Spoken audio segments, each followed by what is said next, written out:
Welcome to Do It for the Gram and Enneagram podcast with your host, certified Enneagram coach, Milton Stewart, where we do it for the Enneagram, not Instagram. We make moves to improve our lives and those in our community. Today, we have a very special episode. It's a little different, but just as amazing, if not more amazing. I have the one, the only, Jackson House, one of my best friends on this episode with us. And we're going to talk about something really incredible that we are going to lead coming up later within this year. So I'm excited to share it with you. And we're talking about a pilgrimage. We're talking about transformation. There are some things you cannot get or learn. You have to experience, right? And we're going to lead this trip into Greece that is going to be an inner and outer journey, a pilgrimage, a 10-day pilgrimage that's really going to help transform lives of people who attend. And that's what we want to do. We want to help people be able to be liberated through internal things by understanding how it manifests and connects to our outer world. So this all came about, which is so interesting, by the way, in our type structure. If you don't know, I think everyone knows I'm a self-pres 7. Jackson is a sexual 9. So it's a really good combination for sure when we talk about this. So I'm excited to go in. Before we dive in, Jackson, can you speak on kind of how we came to this point? Can you give people just a little bit how we came to this point of like, man, we can lead an amazing transformative trip for people? Yeah, I mean, I feel like our story as friends goes back way into the past to our psychology class that we took together, undergrad. And Yep. so this is a really cool story of how life happens. I was in a chemistry class, realized I wasn't going to do well, switched out of that into a psychology class, and got put into a group project with Milton. And the project was about disciplining your children, which is just such a funny topic to get to know someone on.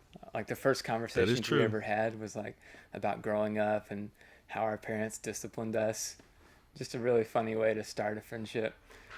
And then we actually didn't become super close at that point. We kind of were on our own paths undergrad. But then after I graduated, I moved to Memphis for grad school. And then we got super close. And that's when our Enneagram journey started. And so we were in this group of young adults, and the Enneagram was kind of like a thing we were all figuring out together at that time. And it's been a long journey, but it's been good. I feel like I was identified as a 9 super quick. Like it was obvious. It was like looking in a mirror when I read about the unhealthy parts of the 9. I really saw a lot of myself in that. But then, yeah, Enneagram's been critical for my inner work and growth over the years. And then a trip like this comes about, again, through our experience intersecting. So I lived in Greece for several years working with refugees there. And what was it, 2 or 3 years ago now? We had you come over to do an Enneagram workshop with some people that we were working with. So Milton came over to Greece, brought all of his expertise and experience with him, and really walked us through some foundational Enneagram stuff. And then, of course, it's Greece, so we have to look around. We have to have some fun while we're there too. And I think for me, that time when you were in Greece with us was really when I started thinking about, like, this is something that we should, like, do again, but bring more people into. Just because I enjoyed it so much. I found it so transformational, just living in Greece, being a part of that history, and then having the inner work of the Enneagram along with that too. So my big insight was, I want people to experience what I experienced with these two things. Yeah. Man, that time in Greece, I'm so glad you invited me. And it worked out so well. I think that I find the alignment so fascinating because you invited me over at a time I was already going to be in Europe. Like it was already planned. I was like, oh wow, so I can just tack this on the trip and then be able to like share the Enneagram like literally internationally in Greece. Um, so I found it amazing that the timing of it, the alignment of it, right? Which I found so fascinating when I just think about all the things that we've kind of like wandered through our path, our journey. Like man, it's fascinating. Like you said, from psychology class, which I I don't know if I remember completely, but it was we were in agreement about how to kind of like even parent a certain discipline of a child compared to some people in our group, Yeah. and it was like, Yeah, I just um, remember being such an interesting group. We had yes, one international student, and then we had a couple of like people from, I forget where they were from, like Tennessee or something. yeah, And our group was kind of all over the place. And I think that's why you and I also were drawn to each other then. It's like, okay, we have some common ground. yeah, most definitely, most definitely. And something that I know a little while ago, like you kind of recommended a book to me, and kind of through that book it kind of really connected the way that our like inner journeys and the work we've done in separate places has also somehow, even though those inner working journeys weren't like directly together, we still ended up like doing this inner work and had a transformational experience. So I went to Egypt, as a lot of people on the podcast may know. I went to Egypt and had a transformative journey. Literally this time last year, to be honest, I was coming back to America this time last year from Egypt, that has transformed my whole world. Like 20-day trip, pilgrimage, um, where it expanded my mind, it liberated a lot of parts of me, and I think it's amazing when you can find that like you find that you have a deep divine, deep purpose in this world, but you also feel like super small compared to what's really happened in life, but still significant, Yeah. and you also recognize that much of what we've been taught has been skewed, wrong, um, tainted in a way purposely to make us think or believe a certain way. And so I think all of that was happening when I visited Egypt. And I know you had a similar experience actually in Greece. Can you share a little bit about that? Yeah, so the book you're talking about is the Immortality Key. And so that's something I was going to talk about later. Just like that book is a great place to start for thinking about history in a different way, like specifically Greek ancient history and what's the really the deeper spirituality behind ancient Greek philosophy, ancient Greek religion. I think especially in the West, we have a really egocentric, ethnocentric view of ancient history, ancient religions, ancient philosophy. The ego of the West, we really think that we're smarter than ancient people, and I just don't think that's the case. I think that they have a lot of wisdom to offer us, and so that's an idea that's been emerging for a long time in my mind. But this book that we read really kind of like put it out there in front of me where I could look at it and be like, okay, yeah, this is worth investigating in a deeper way. And so, yeah, what he talks about in the book is really ancient Greek religion associated with Eleusis, which is a place we're going to visit, and how that place, that religion, ties into Greek philosophy from Plato on down, but also ties into early Christianity. He goes to the Vatican, looks at art in the Vatican and in Rome. And so there's echoes of ancient Greek religion really throughout Western history. And that made me want to think more deeply about it too. Of, you know, really, the Western mind starts with the Enlightenment, and what the Enlightenment did was created a hard boundary between what came before and what came after, and we think that we don't really need anything that came before, but we do, and there's echoes of wisdom that the Enlightenment wasn't able to completely destroy, even though it tried. And there's just wisdom that helps us to live a more holistic, integrated life as people. We're not just physical specimens in a laboratory. We exist in a world with other people that we have to interact with, where we have consciousness, and we still don't, scientifically, we don't know what consciousness is. It's so complex. We have to work on ourselves. Our consciousness is shaped by our environment. So it's just, yeah, ancient wisdom has a lot to say about these really complex topics that modern science hasn't quite figured out yet. Yeah, I think that was one of the biggest things. I totally agree with that. It's one of the biggest things that I got from studying and going to Egypt. It was the consciousness part. It was that even though today's society we have more technology, we're not smarter at all. Um, we're not even close.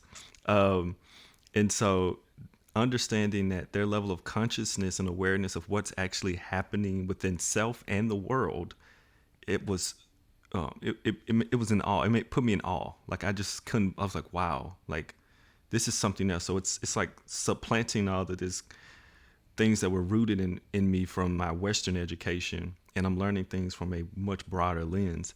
So my question to you is, what how do you define inner and outer journey? Because this is what we're going to work on when we're there. Inner and outer journey, and how does it actually relate to the Greek pilgrimage that we're going to like take people on? Yeah, our outer journey, it's what we're on all the time. It's the places where we are, it's the people we're around, the things we're doing. And just in my experience personally, when I go to a different place, you tend to see things differently. You tend to see yourself differently. There's a vulnerability that comes with that. There's, especially being in a place where you don't speak the language, or people look at you as an outsider. There's a certain like ego fragility that comes with that is really a good experience. I think it's, for me, travel to another place is not about taking, it's not consuming what that place has to offer, but it's offering myself in a way to be shaped, transformed by that experience. And so for the trip, the outer journey will be going to Greece, visiting important places. We can talk more about what those places are, and then doing that with a community of people, the people on the trip, the guides that we'll interact with. So every person that we'll interact with on the trip too has a lot to offer, not just us as facilitators, but the people the people that choose to go on a trip like this, I think, have a lot to offer. If they have that hunger, that desire to work on themselves, to experience new things, those are really awesome people. The guides have a lot to offer, not just knowledge, but insights into a different culture, different way of seeing the world. And so the outer journey is the journey that we take out of ourselves into new places, but also towards new people, new experiences. And then along with that, what happens at a different level of reality is this inner journey. And it's really a shame with the tourism industry that you can travel and not be changed, that it's become such a consumer driven industry. Speak on it, yeah. I love traveling. I hate tourism. Mm. And Ooh. so the inner journey is how we subjectively, as persons, experience the things that we're doing. And it's a journey into ourselves. So the outer journey is out of ourselves, the inner journey is deeper into ourselves. And those two things work together. And I'm always trying to think about how to conceptualize things like that. And so one category just for me that's helpful is the outer journey is like the religious structure, and the inner journey is like a spiritual reality.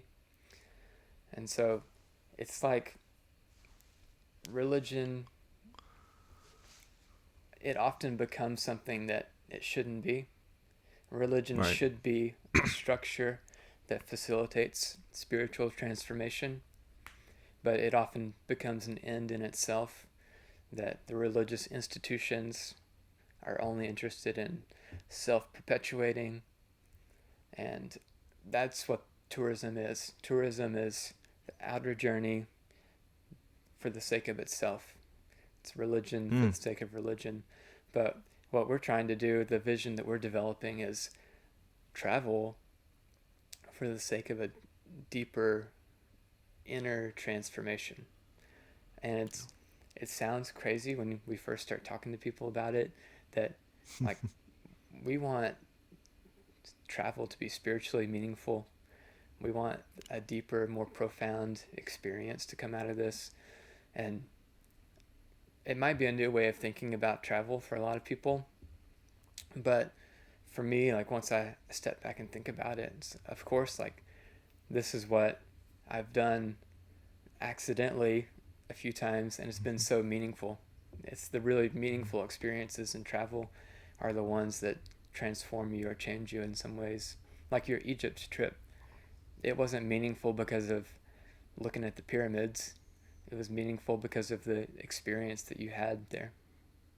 Oh, definitely. Definitely, man. Like I love how you said you hate tourism. That was one thing I appreciated about my trip in Egypt, and like was also hard. So two things. One, we got to go in some places where other people weren't at, like tourists weren't at, which was great. So like when we could actually do, not only speak about what actually was going on there, but we could dive deeper into ourselves while we were in that space.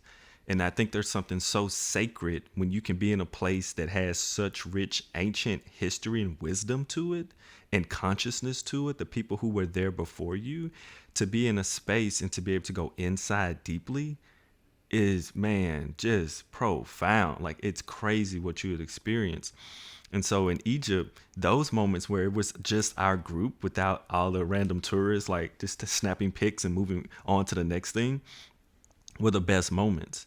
Some of the most frustrating moments were those moments where it was like, these people are just here to take pictures of like, oh, that looks nice. Oh, that's cool. That's interesting. That's a wonder of the world. That type of thing. So I absolutely love you saying that because like the way that we're organizing and aiming for this trip is to travel for transformation. And it shifts everything. Do I remember every fact that I was taught and everything there in Egypt? No, not at all. Right?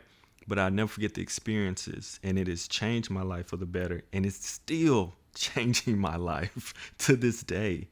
Um, so I love the fact that you said that, for sure, because this is, man, oh, I'm getting hyped right now, to be honest. Yeah. I'm getting Yeah. excited. Like it's the travel is for the purpose of creating a framework where we can have these experiences together.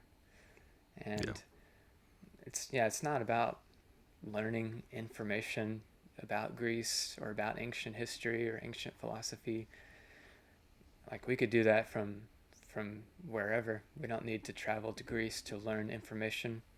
But I think there is a quality of going and being in a place that that enables this deeper transformation, because it's actually Yeah. putting our bodies physically in a place rather than just thinking about a place intellectually. And that's another Western misconception, that what's really most important is what we think about something abstractly, but the deeper experiences come when we're holistically, body, mind, spirit, invested in something, in a place, in a person, and even an idea becomes more meaningful when it becomes part of your whole being and not just an abstract thought that you have. So to me, like this trip is an expression of trying to not trying to heal Western culture, because that's like a crazy huge idea, but for the people that come on this trip to try to help us think more deeply about what knowledge is, even how do we Mm. how do we live out, how do we embody truth, and spiritually, what does that look like? Because it can, even trips that are historically focused, or it can be still tourism. It can be Yep. tourism for the sake of learning, but knowledge should inform consciousness, in my opinion. Man, I love that. And I think this is where we talk about the experience of people actually having a transformation. Can you, and this is, so in Egypt, there's this, like, I was reading a book and it talked about the experience of awe. Mm-hmm. There's something amazing about the experience of awe. And when you experience awe, you're literally there. Everything, like you just mentioned, your body, your spirit, your emotions, everything, your mind, everything.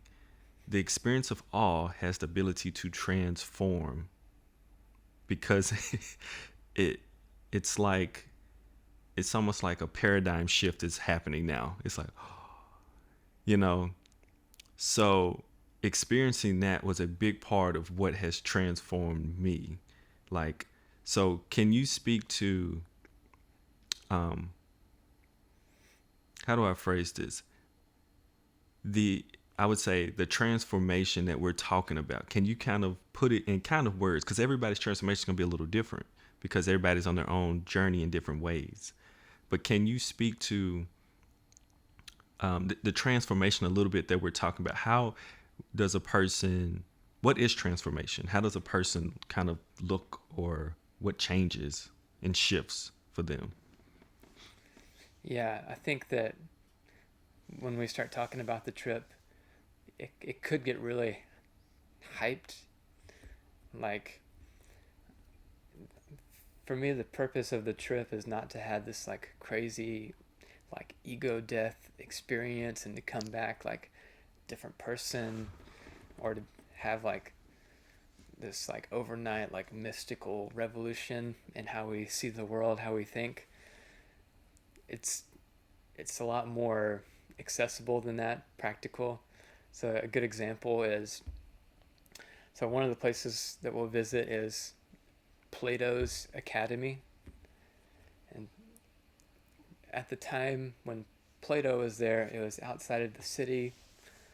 It was in this sacred grove of trees. Now it's in this neighborhood, and but the actual site of the academy we can still go to. So we're gonna go there, put our feet there on the ground where Plato was, where Aristotle spent 20 years as a student. And for me, as a person that loves history, loves philosophy, being in a place like that creates a sense of awe. Just the idea of, like, we go to college for 4 years, think we're good to go, start working. But Aristotle spent 20 years in this place learning from Plato, learning from the other students. So it wasn't just learning information, it was transformation. And so Mm-hmm. that's the kind of stuff that we're going to do. We think Plato was a philosopher in the same way that modern day philosophers are. And that's just not the case. Plato was a philosopher in the ancient sense that religion, spirituality, philosophy, ethics, what we actually do in the world, all those things were integrated. And it was philosophy was a work of the soul more than a work of the mind. Yeah. And even to say that is I'm betraying my Western way of thinking, because in the ancient world those were one. So the mind, the body, the soul were all integrated. And Plato was an athlete. He was a wrestler. And so he was like, the body mind thing that we do in the West is just not good. And so part of the experience of putting our bodies in a place is the first step of, wow, like we're here, where Plato and Aristotle spent 20 years together, or going to the temple at Eleusis. Like we're here where the most important people in the Greco-Roman world came to experience this thing that we don't even really understand what it is. And they all said that it was the most important experience of their life. And that was one of the quotes from the book, that the Immortality Key, that stuck with me the most, is that the most brilliant, powerful people in the ancient world said that life would be unlivable without this experience, without this at Eleusis. So yeah, to me, so the outer journey is the part of the trip that I'll be taking the lead on. You'll be taking the lead on the inner journey. And so my goal with the outer journey is just kind of like just to set the table for where we'll be, and just to get us in the right headspace of starting to be open to a sense of awe of the mystery of these places. And just historically, we don't have it figured out. We have only scratched the surface of the deep, profound meaning of ancient history, ancient philosophy, ancient religion. And so I just want to get us there. Like you said, like in Egypt, just to be there in places, not to take pictures for Instagram, but to exist, to be. Being is more important than doing. And so even though the outer journey is what we're doing, it's for this deeper purpose. Yeah, as I'm listening to you and even talking about transformation, and you just like you ended on exactly what I was like going to say in a sense. It's like, to me, transformation like is you change the way you be within the world. So it's a constant changing of how we be in the world, how we see, how we hear, we see, we feel differently in a lot of different ways. And your being's just different. That's the best way I probably could explain transformation, right? Because it can be constant shifts, but it's changing the way we be. So I absolutely love it. Something else you said, and this is the journey. This is the journey we're taking people on, right? So as far as the goal for the inner work on my end, as you set the table, as you get us in the right mind frame, as you introduce wisdom, information, and knowledge that probably typically we would not know, not taught to us, and how to understand in a deeper level of consciousness in the world, in the ancient Greeks, how they understood the world.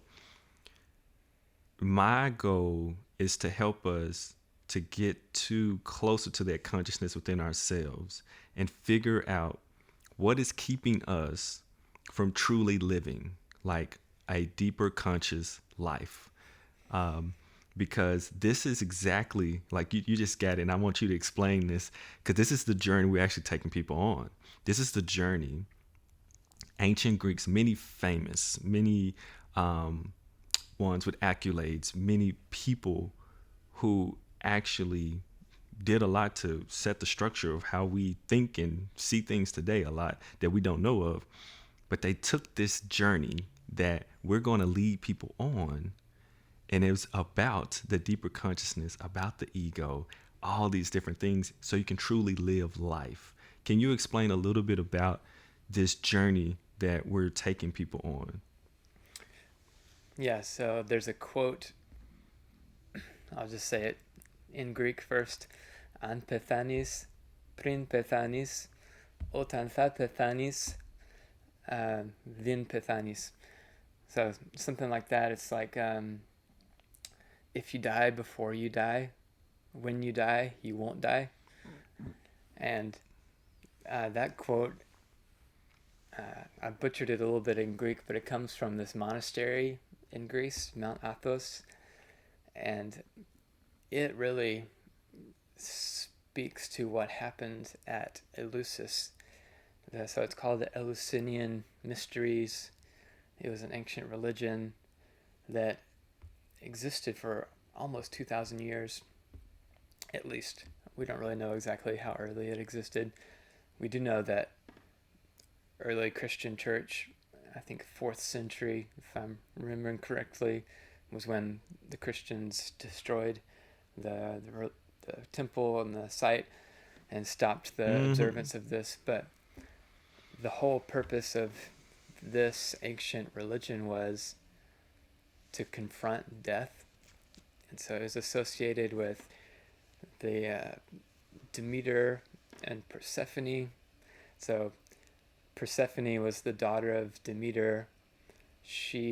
Persephone is called the queen of the underworld because she was the wife of Hades, the god of the underworld. And what ancient Greeks associated the seasons with was Persephone's time that she would spend in the underworld with Hades and the time that she would spend in the world with her mother Demeter and with other humans and gods. So it's like this mythic core, Persephone, Demeter, Hades, on which was built this ancient religion at Eleusis that really took people. The goal of the religion, as best we understand it, was to take people to the underworld like Persephone and to bring them back up to life. And we don't know exactly how they did this. We know that it was a pilgrimage from Athens to Eleusis that we're going to retrace. We know that there was like sleep deprivation, probably fasting, all these bodily practices. And then we also know that there was, another funny thing about the pilgrimage is there was a bridge where people would stand and shout insults at the people, at the pilgrims.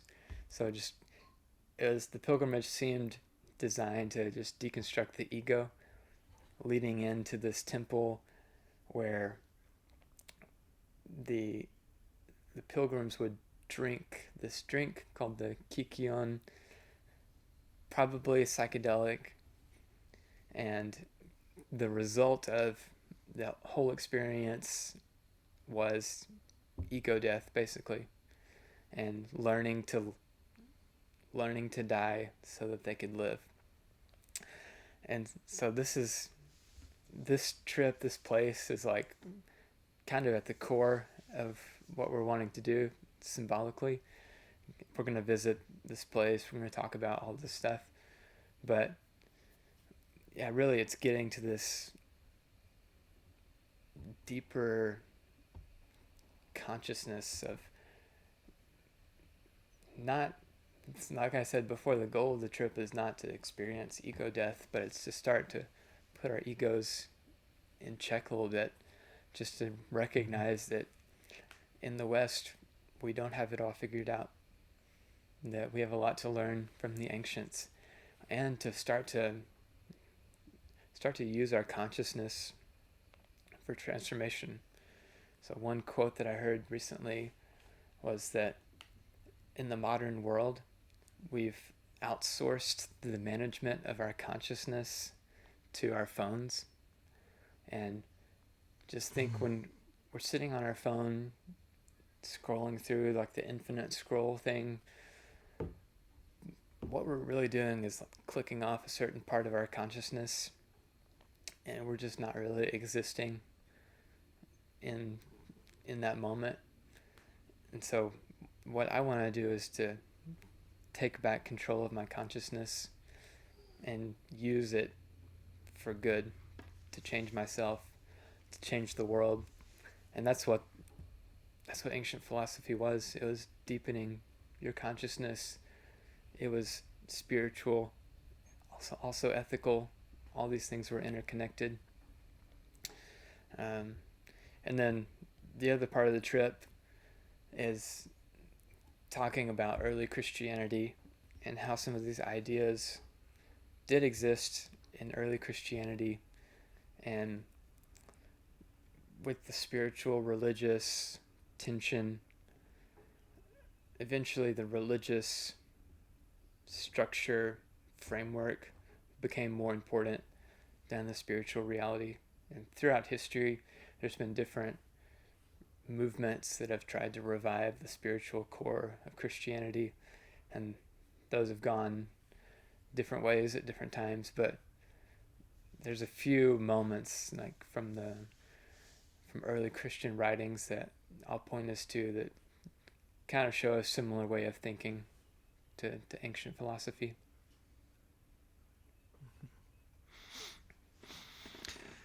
Man, I think this is what's going to be amazing, the tie-in to it, right?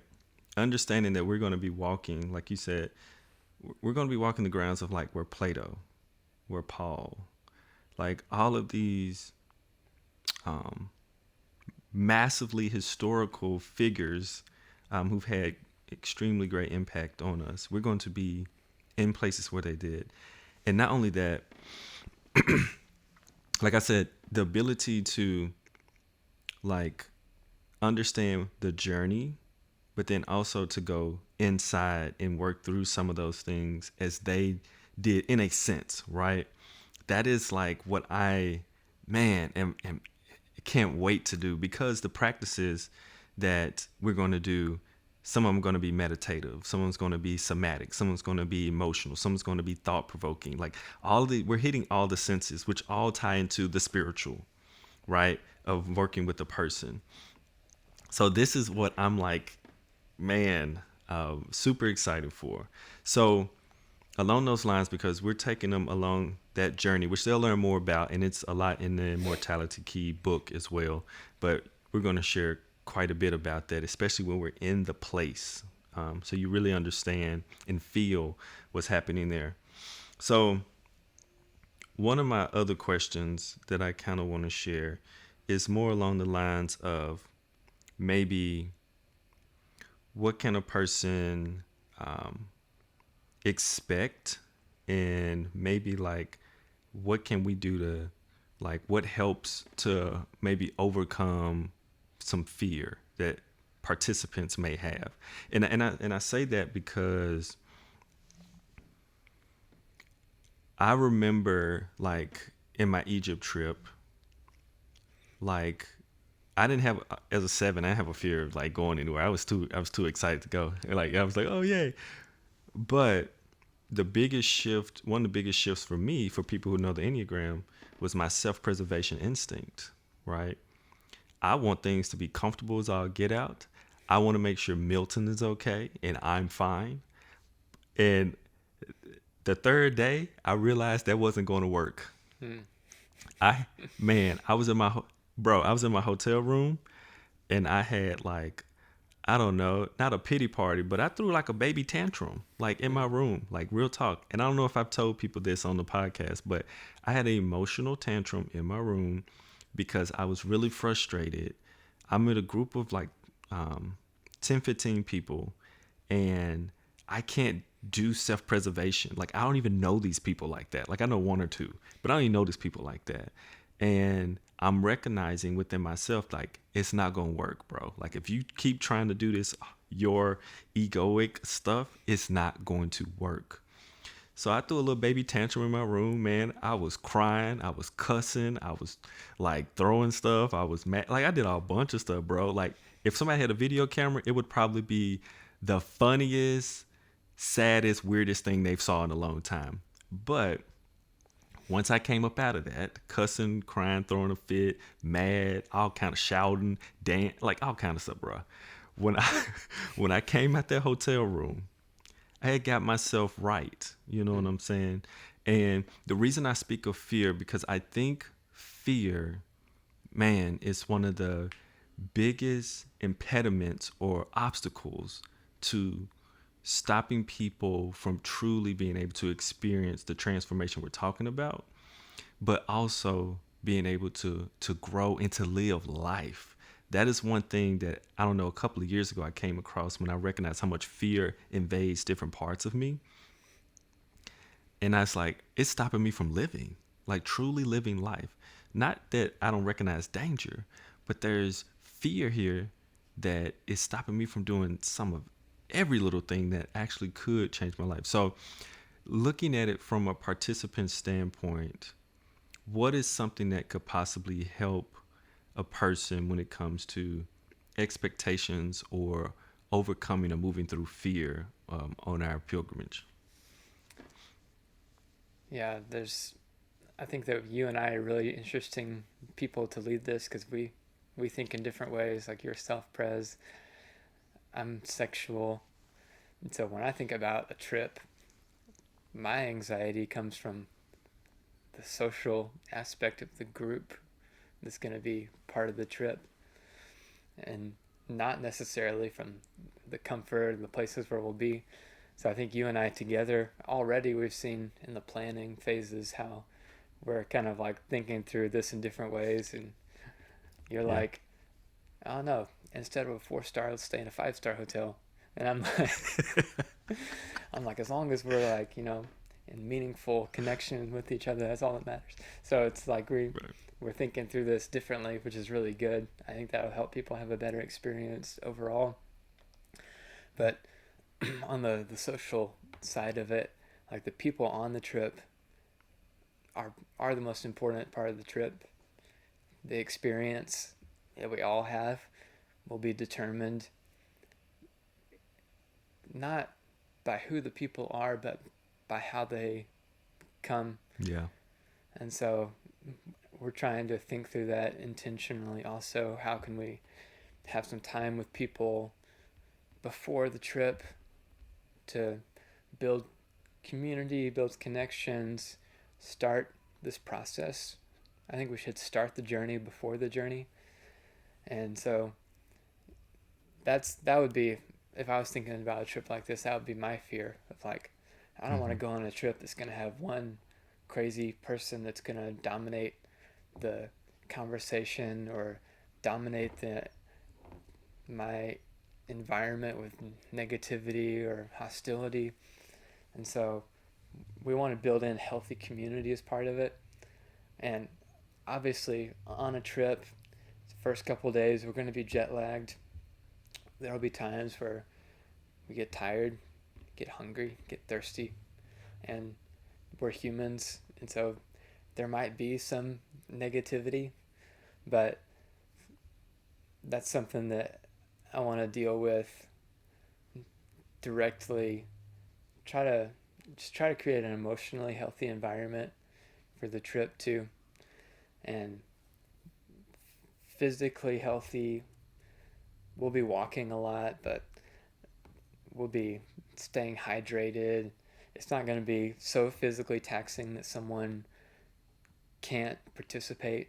There's going to be nothing crazy like that, but it will be some walking. There'll be some stuff out in the sun. So just being prepared for things like that. We'll send out packing suggestions, all that, but we're constantly thinking through holistically how do we lead this trip from keeping people hydrated, having a great gastronomic experience of the food that Greece has to offer. To me, that's really Yes. important. Some of the best conversations will probably happen around a table, and so Yeah. that's really important too. But for for fear, I think that's a question that people who are doing the inner work already have to explore in themselves and think about what's really at the root of my fear. For you, it might Mm-hmm. be fearing a loss of control, comfort over your autonomy. For me, the fear would be fearing the presence of other people. Right. And so, yeah, that's a good question.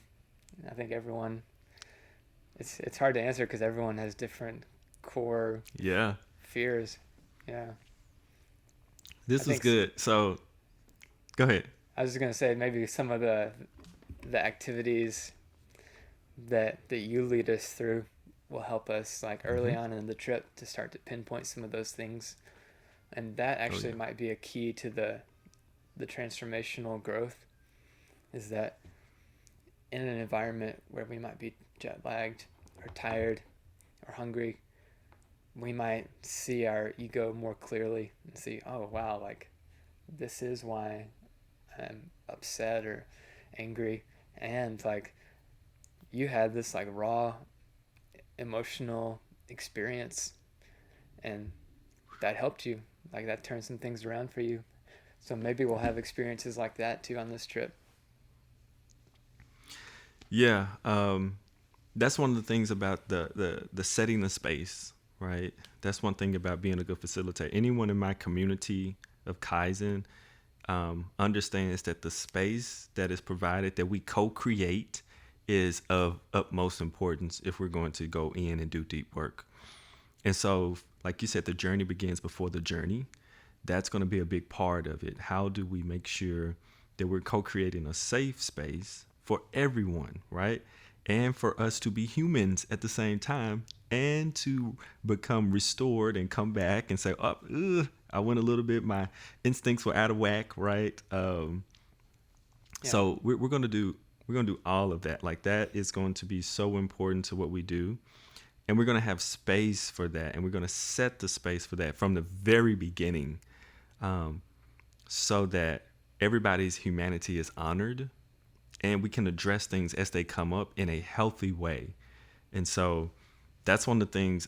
I don't know. I feel like I've been divinely gifted with being able to hold and facilitate a space where people can truly come and be themselves, so that they can just grow, be seen, be heard, be known, change, be at fault sometimes, without feeling the weight of some catastrophic judgment, or being excluded, or any of those things. So that is definitely a big part um, of what will be happening. And that's part of our inner work, because we co create it, we hold it together. yeah, yeah. The other thing I was going to say too is what people believe, like the beliefs, the ideas that we come with are not as important as coming with an openness and a desire for spiritual growth and transformation.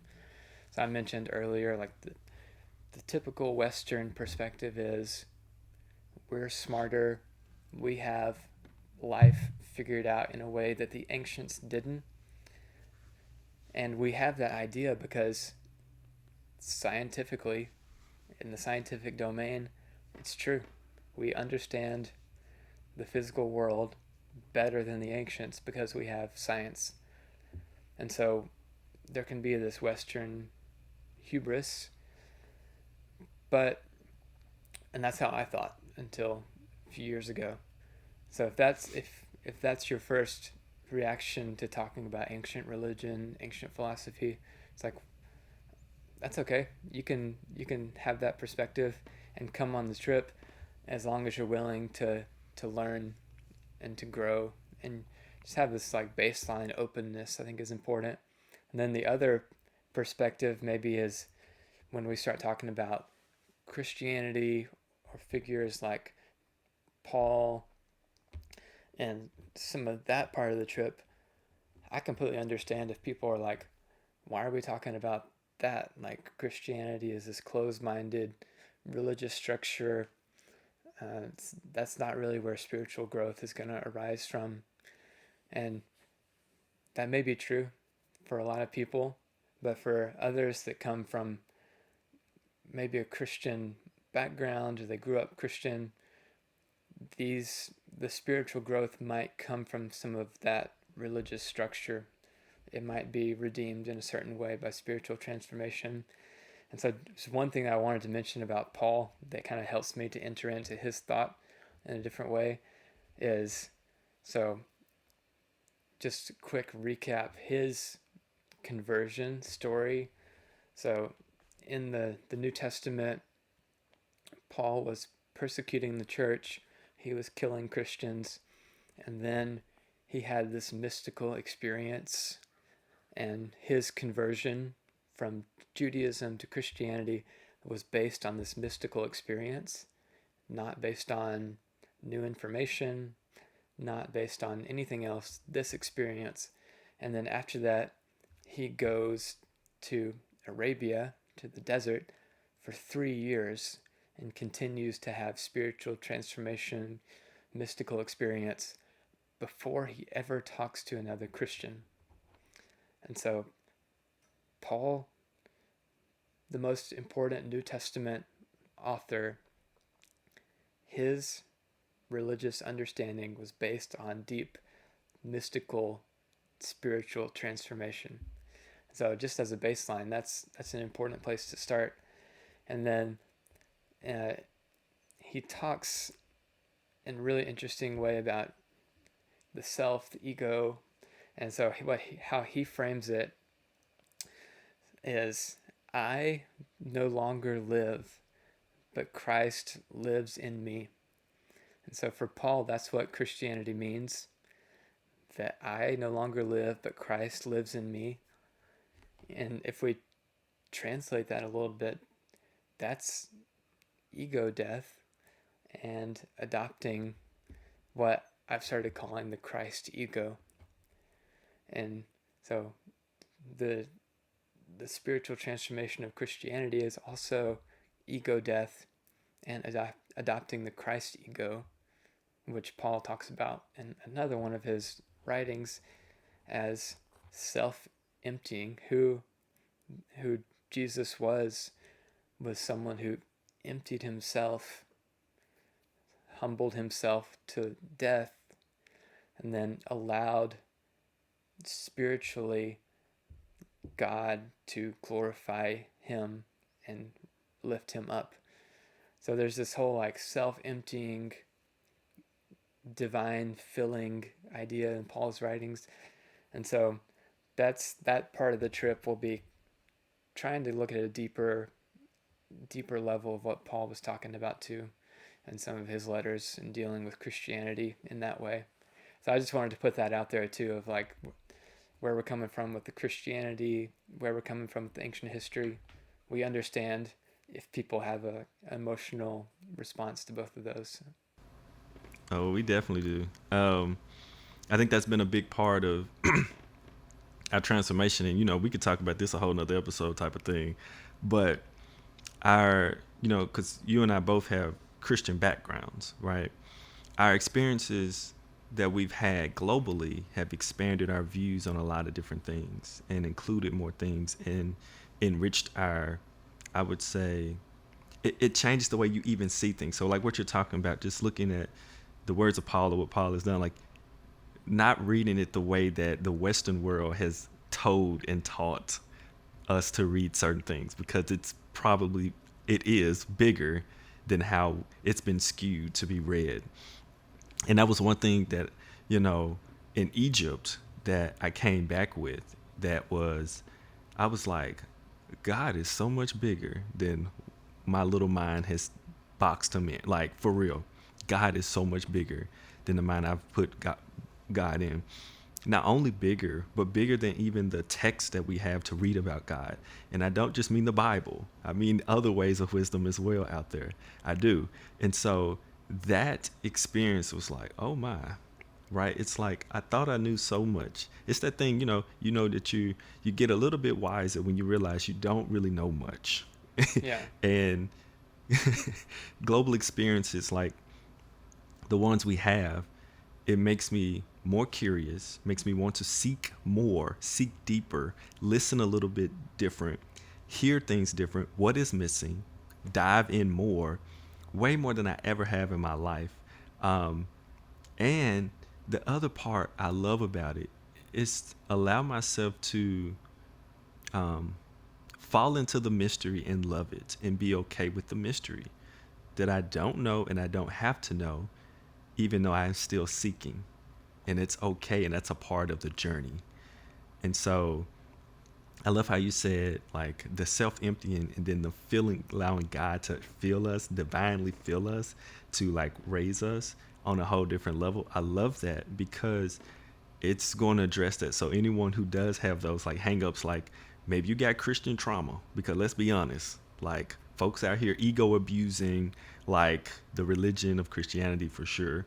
You know, you think about ancient Greek people have their own opinions and views about some things there, and there may be some misconceptions and all these different things. And so what I love about what we're going to do is help to clarify some of it a little bit more, but help people to do that walk inside of themselves to become more clear, to become more curious, and to maybe understand things in a new way or see things in a new way that expands the way that they live, operate, and be. Yeah. Yeah, like Western culture, science, it's given us such control over reality at a certain level with natural resources, our how rich we are in the West. That came out of this worldview of, oh, we can actually control and manipulate the environment. We're really smart, all this stuff. But the ancient wisdom, the Bible included in this, is not for the purpose of controlling the world. It's more for controlling ourselves. And an example, consciousness is the gift of God. And when we think about it, like the voice inside of our head, when we want to do something, why is there a voice in our head that says, you shouldn't do this? This is not good. Maybe it's shaped by a society, but there's a universal human capacity for self-correction, for correcting the ego. This is what Freud talked about. The the id is our desires. The superego is this voice that's always correcting us, giving us this. It's like an image of an ideal version of self that we're striving for that corrects us when we're not getting that. So why does that exist? And I think part of that is the spiritual reality that every person lives in, whether they know it or not. And the journey to deeper consciousness is embracing that spiritual part of who we are as humans and not figuring out what that does for us, but figuring out where we are on the journey and always going deeper into a spiritual reality.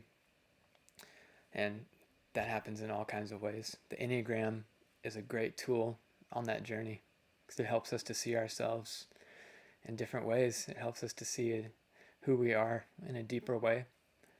And then getting in uncomfortable, unfamiliar places, looking at history, looking at religion, that's part of the journey too. So I'm just excited for how all this comes together. And like, I want to go on this trip tomorrow. I know. Listen, and this was like, I sent you this video. So I sent Jackson this video about like, like frequencies, like they connect to other frequencies and it don't even have to touch to a degree. Like you can make a certain frequency of a sound and whatever is aligned with that, it will vibrate and reverberate as well. And it's so fascinating because you would finish something I'm about to say. I'm like, oh, that's perfect. He just segued me straight into it. Didn't even know it.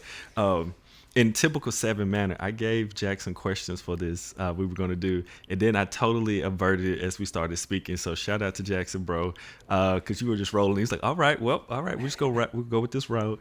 But something you said about understanding the spiritual components of it, like the divineness of it. So our Enneagram types, like bringing it back here, because that's going to be a big component of the work that we do, the inner work.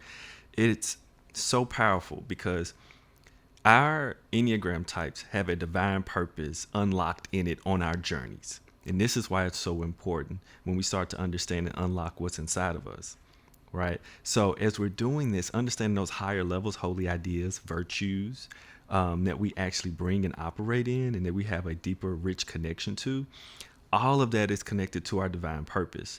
And that's what I love about being able to work with trips and go on trips like this and pilgrimages, transformational traveling, right? Because I actually get to work with people at like to look at and to work with the higher levels of the Enneagram. When I'm working with an organization, you don't necessarily get to do that, right?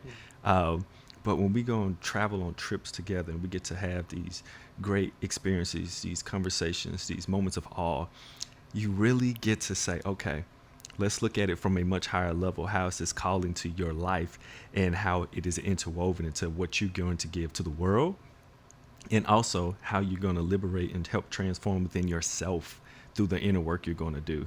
So I love this. And I'm so excited. Like you said, I could go tomorrow. Yeah, and like every person that comes on this trip, like both of us, every single person is a unique gift to the world. You have unique experiences that I will never have, I can never have, and I have experiences that you don't have. We have our lives are so unique, and Enneagram gets to that. Like, what is my unique place in the world? How am I, as an individual, a person, offering something that no one else can possibly offer at any level? And so, the people that come on the trip, we want to help you be you in a deeper way. And that's the journey that we're on. And I want to go on the trip for the same reason. I want to learn more about myself, learn how to be me in a deeper way, and to continue to work in my environment, because that's the other aspect of humans that are unique. Every human exists at the center of their world, and they are connected in a way that no one else is connected. So your network, your social network in the real sense, not the apps that we use, but your family, your community, we exist in all these networks, and we experience life as the center of our world, for better or for worse. And so what we want is to have just maybe moments of learning how to step outside and seeing how we do fit in a larger picture, larger social context, but also to go deeper into that and think, how would I be able to transform my environment if I'm also deeply transformed? So that's the part that I'm excited about, because in our relationship, our friendship gets better the deeper that we're going into ourselves and that we're sharing that journey with each other. If I was just living an egocentric life and you were living an egocentric life, we wouldn't be close friends. But because we are pursuing spiritual transformation, trying to experience a deeper way of living, that makes us closer. And so I hope that the people that come on this trip experience part of that too. That they experience deep connections with us, with other people on the trip, and that it's not just a one and done kind of thing, but it's relationships that we can continue to grow, challenge each other to deeper spiritual transformation over the long run, not just for these 10 days or whatever that we're actually on the ground there. Yes, bro, you just crushed it. I'm not even going to add anything to that because you just crushed that. Like, I love everything you said. I was like, yep. Lifelong friends, man, for real. That's what you make on experiences like this. So, I'm going to wrap this episode up. because you ended it so well there. Those who are interested, if you go to odyssey2024.simvalley.com, you can sign up and get on either the waiting list, or you can get on to be able to sign up and just apply, and or you can reach out to us about the actual trip if you have questions or anything like that. There's a bunch of information online. This will be in the show notes of this episode, so please click on it and check it out, learn more, sign up. Because we would love to have you. So I'm super excited about this trip we have coming up. It's going to be amazing, no doubt about it. And we're looking for people who are truly like looking to be different, you know, not different, but to be in the world differently. And willing to do that on this trip. So I'm excited for that. So check out the show notes. I'll see you on the next episode, and for those who are interested in coming on a trip, you will get to know Jackson and I much better. We're going to have the journey before the journey to really dive in.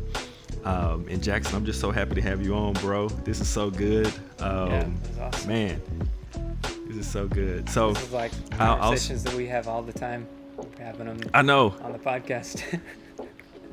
I know, man. It's so good, so good. All right, so I'm just gonna wrap it up because I could talk for another hour with you, bro. All right, so check out the show notes. Anything else, please reach out to us. So glad to see you. Have a wonderful day. Remember, do it for the gram, the Enneagram. Do your inner work. Take a deep breath. Make a better choice. And we'll see you in the next episode. Peace.